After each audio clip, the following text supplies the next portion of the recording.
Alih-alih menuntaskan pembangunan desa dalam periode 9 tahun, banyak kepala desa justru terlibat korupsi. Akibatnya pembangunan dan kesejahteraan desa tidak optimal. Berikut liputan tim Delik RCTI.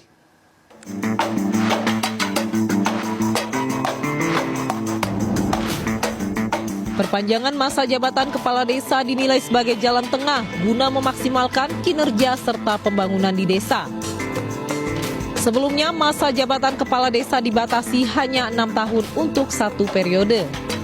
Namun, aksi kepala desa yang menuntut masa jabatan 9 tahun dalam satu periode akhirnya dikabulkan oleh DPR.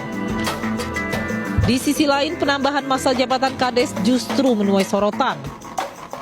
Pasalnya, perilaku buruk sejumlah oknum Kades justru dianggap bertolak belakang dengan isi tuntutan mereka saat meminta penambahan masa jabatan. Orang-orang yang maju di kepala desa itu memang orang-orang yang tadi, mohon maaf ya, mereka punya uang, mereka juga mohon maaf melibatkan bandar-bandar gitu.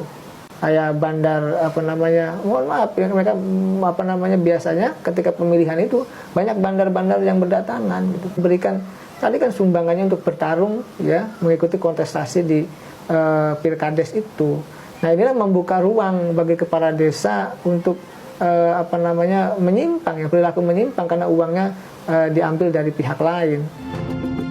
Besarnya dana desa yang digelontorkan tiap tahun mengundang kekhawatiran akan adanya penyelewengan oleh oknum perangkat desa seperti yang marak terjadi saat ini. Ini yang kita sesalkan karena tren kenaikan itu terus terjadi setiap tahun. Namun pada waktu yang bersamaan, pemerintah menggelontorkan anggaran yang sangat besar dan terjadi kenaikan hampir setiap tahun, maka pertanyaan reflektifnya adalah apakah sudah dilakukan monitoring dan evaluasi atas sengkarut hukum yang mendera pemerintahan desa. Jangan sampai justru pemerintah hanya menaikkan tanpa ada evaluasi. Dengan anggaran yang terus meningkat seiring bertambahnya masa jabatan kepala desa, diharapkan pembangunan desa dapat lebih maksimal. Hal ini tentunya perlu ditunjang dengan